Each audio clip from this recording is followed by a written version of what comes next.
Hi everyone, this is your instructor Kwame Shen, and for our lecture today we are looking at ribonucleic acid or RNA viruses. In terms of the objectives for this lecture, that at the end of the lecture you should be able to explain the role of RNA-dependent RNA polymerase, notice the similarities and differences between the positive, negative sense single-stranded RNA and double-stranded RNA viruses in terms of how they multiply. Know how retroviruses multiply, be able to compare and contrast the replication of retroviruses and other viruses, and then know the classification of some common RNA viruses that infect humans. By way of recap, I want to draw your attention to these important technologies. So it's important that you understand RNA-dependent RNA polymerase.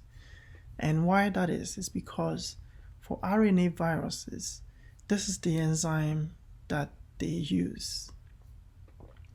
From our understanding of DNA replication in eukaryotes and in prokaryotes, the enzymes that have been very crucial have been DNA polymerase and RNA polymerase. However, for these organisms, the DNA polymerase and RNA polymerase are all coded. They are coded by the DNA. So there is a gene that will code for them and then they will be synthesized. So we call them DNA-dependent DNA polymerase or DNA-dependent RNA polymerase. You will need an RNA polymerase in order to synthesize a messenger RNA. And if a virus should infect a cell that has DNA, it would then take over the cell and instruct the cell to produce viral DNA-dependent RNA polymerase or viral DNA-dependent DNA polymerase in terms of its replication. So DNA-dependent DNA polymerase will be used for replication, making new copies. DNA-dependent RNA polymerase will be used in making messenger RNA, and then subsequently in making protein. The difference between DNA-dependent RNA polymerase or DNA-dependent DNA polymerase and RNA-dependent RNA polymerase is that for RNA-dependent RNA polymerase, it is not coded by any part of the genome of the cell. And so it is only the virus that can direct the cell to synthesize RNA-dependent RNA polymerase. RNA-dependent RNA polymerase will be used to make copies of the genome, the viral genome. It could be used to make copies of the genome. The genome copies may be either positive or negative. If it's positive, it means that it can be translated directly into proteins. If it is negative, it means that it can be transcribed into messenger RNA and then subsequently translated into proteins. Okay. Multiplication of RNA viruses may take one of these forms. So there are 4 different ways that RNA viruses may replicate or multiply. 4 ways. So we're going to look at all 4, but we'll begin with the first 3. And so pay attention to this key here, where the more darker shade of green means the viral genome, and then you would have the negative strand being a little bit lighter and the positive being solid green. and then eventually you have the solid green here. So you have maturation of the virus, so you have virions, and then so you have a virion here, and as it enters the cell, you end up with a virus. So there should be attachment, and then it's taken into the cell through endocytosis, merges with the cell membrane, it's able to gain entrance into it. But for now, the first step, we're just following the red arrows. So you have the viral proteins, the capsid, which is around the nucleic acid, in this case RNA. And so it's uncoated, so that the viral genome is free. And then once the viral genome is free, early viral proteins are synthesized, and those are used to make copies. So in this case, it is a positive strand. Because it's a positive strand, note that positive sense or positive strand RNAs, positive RNAs can be translated directly into proteins. Okay, they can be translated directly into proteins. So they act as messenger RNA, the positive strand or positive sense. They can be used directly as messenger RNA. So what happens is that they are transcribed and translated into proteins. You have some of them that would then use the viral proteins to be transcribed into negative strand. So in order for the virus to make more copies of this genome, it has to create the negative strand. Okay? It has to create the negative single-stranded RNA. And then from the negative strands, more positive strands can be made. More positive strands can be made from a negative strand. So then copies of them will be made. Note where it's taking place. This is what taking place in the cytoplasm. And then after that, more proteins will be synthesized in terms of the capsid, because now you have more of the positive strand being made. And once you have more of that, it is then rearranged and then packaged and released after maturation. So that's how single-stranded RNA that are positive sense, the positive sense single-stranded RNA are replicated. Now, when it comes to the negative sense, or what we call the anti-sense single-stranded RNA, what has to happen is that before the proteins can be made, the negative strands have to be converted into messenger RNA. So positive copies of them, which are complement to the negative strand, have to be synthesized. So you have the negative strands, RNA, negative single-stranded RNA would have to be converted to positive sense. Okay. And once they're converted to positive sense, they can then serve as messenger RNA, and then more copies also can be made. So that's how it's done. And then it will be packaged. More proteins will be synthesized. You have negative sense being the genome, so you have more of those copies that can be made, and then eventually it's packaged and released. The difference between these two and a double-stranded RNA is that double-stranded RNA will have both the positive and the negative sense together. So one negative, one positive. The messenger RNA will be produced inside the capsid. So the capsid is not degraded until after the messenger RNA has been produced. So once the messenger RNA will be produced, it will then released into the cytoplasm, where more copies will be made, and then proteins will be synthesized as well. So RNA polymerase will initiate the production of the negative strand, and the messenger RNA and the negative strands from the double-stranded RNA is then incorporated into the new viral genome and then packaged and released after maturation. Okay. So a few things that I want to say by way of summary is that a positive strand genome can be synthesized into proteins directly. The positive strands are used as templates to make copies of positive strands in order to make more copies. So for more copies of the positive strand to be made, the positive strands will have to be serve as messenger RNA and then be incorporated into the capsid. Then for the negative strand genome, it has to be transcribed into positive strand to serve as messenger RNA before proteins can be synthesized. Then the messenger RNA will transcribe additional copies of the negative strand, which will be incorporated into the capsid. And then for the double-stranded RNA, dsRNA, the viruses have to use the messenger RNA, which is the positive strand, to code for the proteins. Then we have unique viruses called the retroviruses. Their name comes from an enzyme that they possess called reverse transcriptase.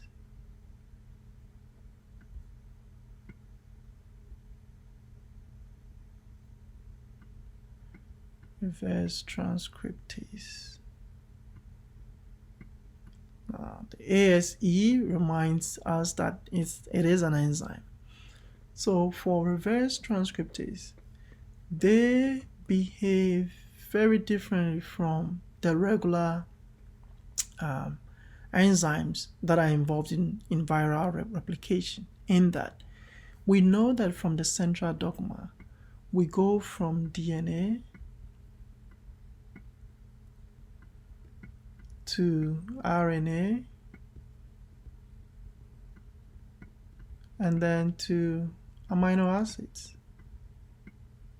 right?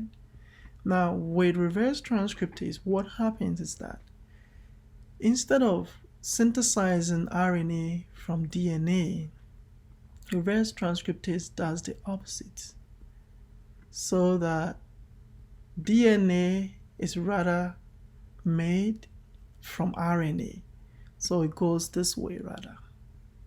DNA is made from RNA, and then from that DNA that is synthesized, then RNA is synthesized before proteins are made. Okay. So it reverses the process. That's where the name comes from, retro. So you would have a virus in its capsid, and this is an enveloped virus. They will have identical strands, or identical positive strands. So once it's engulfed into the cell, then you would have uncoating taking place. The capsids will be degraded. Inside the capsid, in addition to the positive strands of the nucleic acid, there is an enzyme, and that is a reverse transcriptase.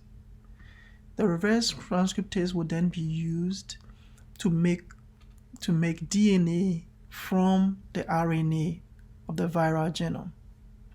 Once the DNA is made, the viral RNA would then be degraded. And then there is also another enzyme called integrase. So integrase would then help in integrating the provirus. So the DNA that is synthesized is known as the provirus, would then be incorporated into the DNA of the cell. Okay, so the chromosome of whatever cell they're in would then be, the viral DNA that has been synthesized will be incorporated into it. And once it's incorporated into it, it can then continue with the synthesis. Now it's part of the DNA. So viral proteins can be engineered, viral messenger RNA can be synthesized, and the proteins can be synthesized as well. And then eventually you could have it packaged and then released. Typically what happens is that these viruses will remain as proviruses in the cell for a long period of time until something else in the environment triggers a different response, where they could become oncogenes, causing cancers and the like. So these are some of the differences that you can see between positive single-stranded RNA, negative single-stranded RNA, double-stranded RNA, and retroviruses. The double-stranded RNA, in terms of the different the types of viruses, RNA viruses that infect humans, we have the non-enveloped ones, and the first family that we'll look at are the Reoviridae. The Reoviridae have important members as reovirus and rotaviruses.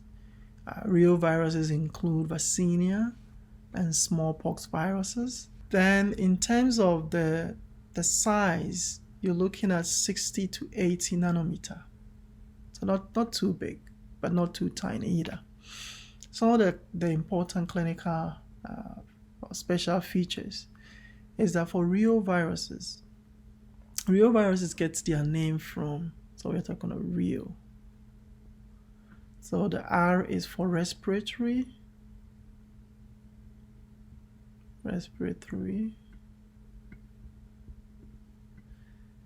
The E is enteric.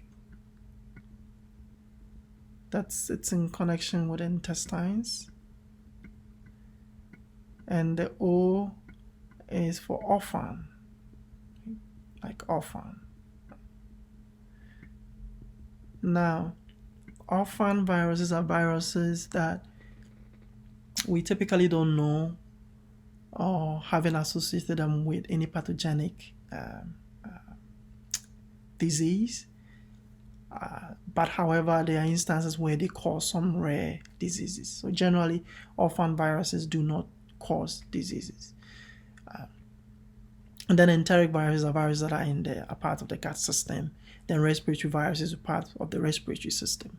So reoviruses often cause very mild or asymptomatic upper respiratory infections, but most of the population have antibodies for reoviruses, meaning most people have been exposed to reoviruses. They cause severe infections of the central nervous system or the respiratory system. So they may cause very severe pneumonia. But generally, they are asymptomatic or mild in terms of the effects they have on us. Then you have the rotaviruses. Rotaviruses are the most common cause of diarrhea diseases in infants and children. And most infants by age of 5 would have at least have one exposure to rotaviruses. Symptoms would include vomiting and passing of loose stools and the likes. Then we have the non-enveloped single-stranded RNA. The second family, in addition to the reoviruses, would be the Picornaviridae. So that's the family. Picornaviridae have important members like enterovirus and rhinoviruses. Rhinoviruses, over 100 has been identified, and rhinoviruses are known to cause 30 to 50% of the common cold that we experience. So they also call the common cold virus. Then we also have hepatitis A as part of the genera. The size will range from 35 to 40 nanometer. In terms of special characteristics or features, it will include the poliovirus, which is known for paralysis. Note that the percentage of polio that results in paralysis is about just 1 to 2%, that most people do not really suffer any serious effects from polio exposure. Then you have the rhinoviruses, also known as the cold viruses. I've already alluded to that. Then the enteroviruses. The enteroviruses are associated with mild illnesses, and so your symptoms such as runny nose and fever, and cough and skin rash and the likes. Then hepatitis A, which is contracted through food or water that is contaminated with a virus, or a direct exposure with an infected person. Hepatitis A results in short-term liver illnesses, Most often it resolves by itself. Most people recover, but there is a vaccine available, a preventable vaccine available. Then you have the family Calliciviridae. Now, Calliciviridae would have the norovirus and the hepatitis E. The sizes range from 28 to 30 nanometer, and they are mainly implicated in gastroenteritis and hepatitis E infections. Then you have the enveloped. So we have been looking at the non-enveloped, now the enveloped. For the enveloped, you have the family Togaviridae. Togaviridae would have the alpha viruses and Retrovirus. The Retrovirus is the virus that causes rubella. The alpha viruses and the Retroviruses will have sizes ranging between 60 to 70 nanometer. In terms of the clinical features, you have important arboviruses. Arboviruses are viruses that are transmitted by arthropods.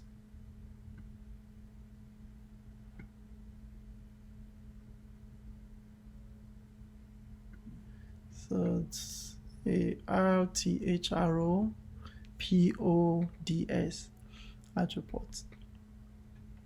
So we're talking about Western equine encephalitis, Eastern equine encephalitis, chikungunya. Now, very recently, just 3 weeks ago, there have been new cases reported in Michigan of Eastern equine encephalitis. It is very deadly in that about 33% of people who are infected will die from it.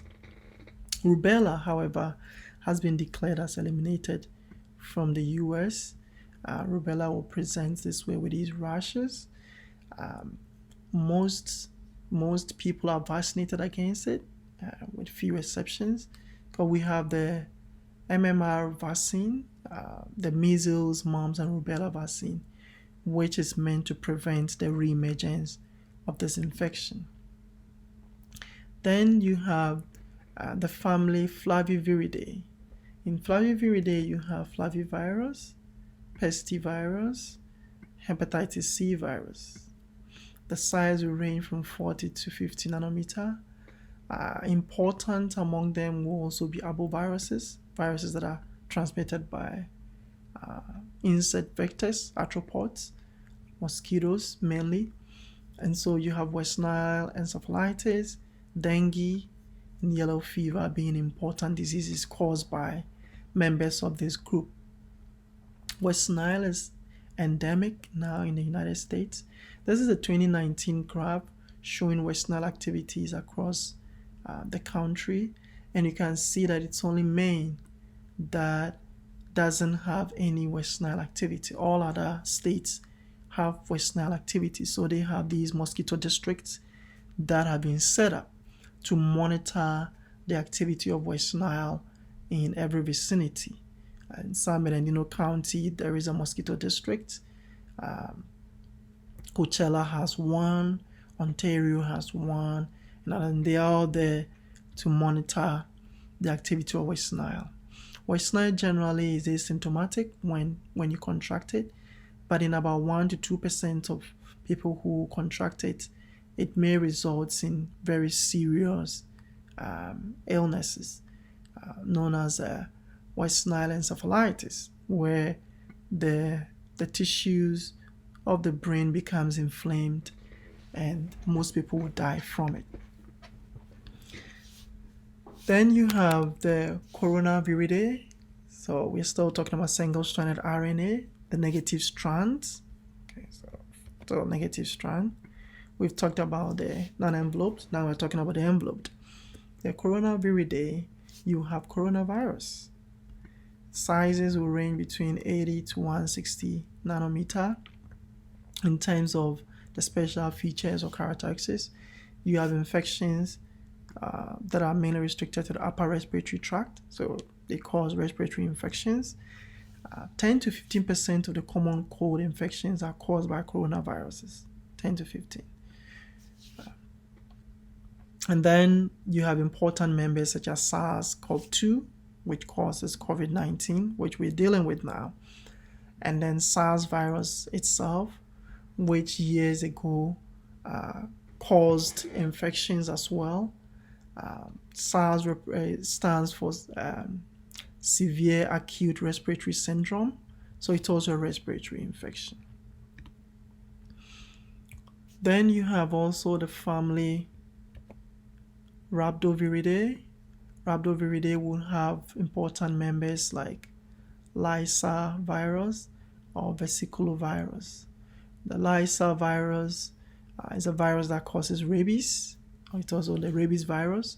And then you have vesiculous stomatitis indiana virus. Sizes will range between 70 to 180 nanometer. The important feature about these viruses is that they are bacillus in shape, so they are bullet shaped, or what we say bacilliform viruses. Then they have these spikes on their envelopes, as you can see in this insert here. So it looks very rod-like, and then it has all these spikes on there, and it's bullet shaped.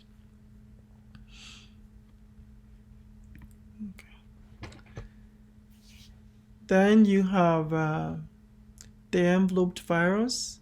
In this case, you have the family Filoviridae. So these are the important members will be the filovirus. Important members would be Ebola and Marburg viruses. These viruses are very high mortality rates. So for Marburg virus would cause mortality up to 88% in those who are infected. Very, very virulent. But these viruses are described as hemorrhagic viruses. Hemorrhagic viruses are characterized by severe internal bleeding. So most often those who contract it do not live long enough to continue to spread it to more people, unlike COVID-19, where you have actually people who are asymptomatic and can transmit it. Sizes will range from 80 to 14,000 nanometer. So it's a very huge range that you see there. Characteristically, they have a filamentous shape in terms of the particle shape, and some are helical in shape. Then you also have the Paramyxoviridae in terms of the family. Important members would be the Paramyxovirus and Morbillivirus. Now, Morbillivirus is a virus that causes measles. So measles belongs to this family, Paramyxoviridae. Sizes 150 to 300. In importance in terms of the characteristics, they will cause parainfluenza, mainly in children. That's different forms of influenza. And then you have the mumps in humans and Newcastle disease in chicken.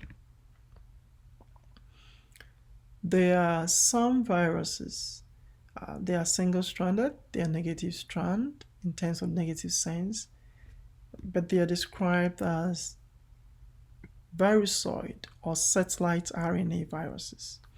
Now these, the main feature about them is that they are circular, they are single-stranded, but they depend on other viruses for their replication and the formation of their capsid. So they need other viruses in order to do that. The family is Deltaviridae. Important genera would be the hepatitis D virus, and the size is 32 nanometer. So because they rely on the glycoproteins on the surface of other viruses, they necessarily have to be, they can only be infectious when other viruses are present. Okay? They need other viruses for their assembly, to form their envelope, and to be able to transmit. Okay. Then we have the Automyxoviridae. Automyxoviridae, in terms of the family, they have multiple strands of RNA. The sizes will range between 80 and 200. Influenza A, B, and C viruses are important examples. They have spikes on their envelope, and the spikes are implicated in forming clots when they have encounter with red blood cells. The enveloped viruses that are multiple strands, another important family, will be the Viridae. Viridae, important genera will be virus and hantavirus. Sizes 90 to 120 nanometer.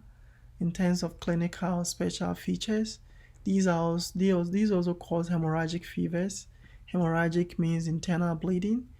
You have the Korean hemorrhagic fever, you have the Rift Valley fever, Hunter virus pulmonary syndrome, and they are found in and transmitted by arthropods. So the important vectors will be mosquitoes and ticks, and rodents tend to serve as reservoirs of these viruses.